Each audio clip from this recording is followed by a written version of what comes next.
બાવળાના સામાજિક કાર્યકર્તા Ashwinsinh ઝાલાને world human rights ઓર્ગેનાઇઝેશનના ગુજરાતના વાઇસ પ્રેસિડેન્ટની નિમણૂક કરી, તેથી તેમનું બાવળા ખાતે સન્માન કરવામાં આવ્યું.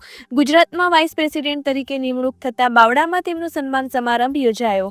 બાવળાના શ્રી રામ હિન્દુ વિકાસ ટ્રસ્ટ અને સંજીવની સેવા પરિવાર સંસ્થાના હોદ્દેદારો, આગેવાનો, કાર્યકરો દ્વારા અશ્વિનસિંહ ઝાલાનો સન્માન સમારોહ યોજવામાં આવ્યો.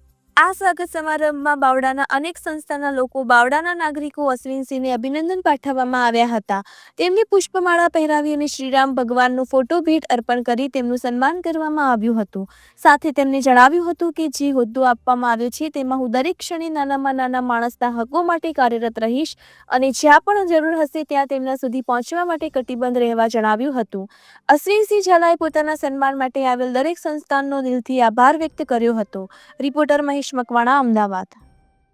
હું Jhala Ashwinsinh Mangabhai world human rights organisation તરફથી જેમને ગુજરાતમાં વાઇસ પ્રેસિડેન્ટ તરીકેનો હોદ્દો આપવામાં આવ્યો છે તે અનુસંધાનમાં આજે મારું સંજીવની સેવા પરિવાર અને શ્રીરામ હિન્દુ વિકાસ ટ્રસ્ટ, મારા મિત્રો, વડીલો, ગામના આગેવાનો મારફત મારું સ્વાગત કરવામાં આવ્યું છે. ગુજરાતના કોઈ પણ ખૂણે નાનામાં નાના માણસનું કોઈ પણ અનંત થતું હોય, કોઈ અન્યાય થતો હોય, કોઈ પણ કામ એમનું અટકતું હોય, તેના માટે ગુજરાતના કોઈ પણ ખૂણેથી ફોન આવશે, એના માટે અમે કામ કરવા માટે બંધાયેલા છીએ.